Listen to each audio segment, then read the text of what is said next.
ఒక పూజారి ఊరిలో ఉన్న గుడిలో రామాయణ ప్రవచనాలు చెప్పేవాడు. ప్రజలందరూ భక్తి, ప్రేమ, ఆసక్తితో వచ్చి వింటుండేవారు. అయితే అందరిలానే ఒక వ్యక్తి రోజు ప్రవచనాలు విని రాత్రి ఇంటికి వెళ్ళేవాడు. మొదటి రోజు అతని భార్య, "ఈరోజు ప్రవచనాలలో నీకేం అర్థమైంది?" అని అడిగింది. అప్పుడు అతను, "నాకేం అర్థం కాలేదు" అని చెప్పి వెళ్ళి నిద్రపోయాడు. రెండవ రోజు మళ్ళీ అతని భార్య, "ఈరోజైనా రామాయణం అర్థమైందా?" అని అడిగింది. దానికి సమాధానంగా అతను, "ఈరోజు కూడా నాకేం అర్థం కాలేదు" అని చెప్పి వెళ్ళి పడుకున్నాడు. ఇలా ప్రవచనాలు జరిగినన్ని రోజులు వారింట్లో అదే తీరు కొనసాగింది. రోజు తన భర్త ఇలాగే చెప్పడంతో భార్యకి కోపం కట్టలు తెచ్చుకుంది. కోపంతో భార్య ఒక గుండ్రని బండరాయిని తన భర్త చేతిలో పెట్టి, "ఇందులో నీళ్లు పట్టుకొనిరా" అని చెప్పింది.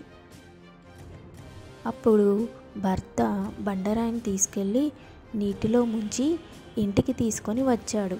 ఈ గుండ్రటి రాయిలో నీళ్లు నిలవడం లేదని తన భార్యతో చెప్పాడు. అప్పుడు భార్య మళ్ళీ వెళ్ళి ఆ గుండ్రటి రాయిలో నీళ్ళని తెమ్మని చెప్పింది. ఈసారి కూడా రాయిలో నీళ్లు నిలవలేదు. మూడవసారి భార్య మళ్ళీ చెప్పడం, అతను వెళ్ళడం, నీళ్లు నిలవడం లేదని చెప్పడం జరిగింది. చివరికి అతని భార్య, "చూశావా, ఎన్నిసార్లు వెళ్ళినా ఆ గుండ్రటి రాయిలో నీళ్లు తేలేకపోతున్నావు. అలాగే ఎన్నిసార్లు రామాయణం విన్నా నీకు ఒక్క ముక్క కూడా అర్థం కాలేదు. అంటే నువ్వు, నీ మెదడు ఈ గుండ్రటి రాయితో సమానమని" కోపంతో చెప్పింది.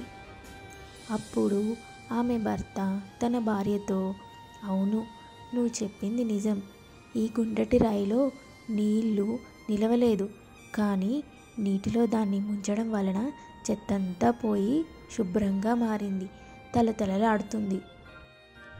అలాగే రామాయణ ప్రవచనాలు విన్న నాకు ఏమీ అర్థం కాలేదు. కానీ నా మనసు ప్రశాంతంగా మారింది, తేలిక పడింది. ఇప్పుడు చాలా హాయిగా ఉన్నాను నేను" అని అన్నాడు. అప్పుడు భార్య తన భర్తకి అర్థం కావాల్సిన దానికంటే ఎక్కువే అర్థమైందని తాను మౌనంగా ఉండిపోయింది.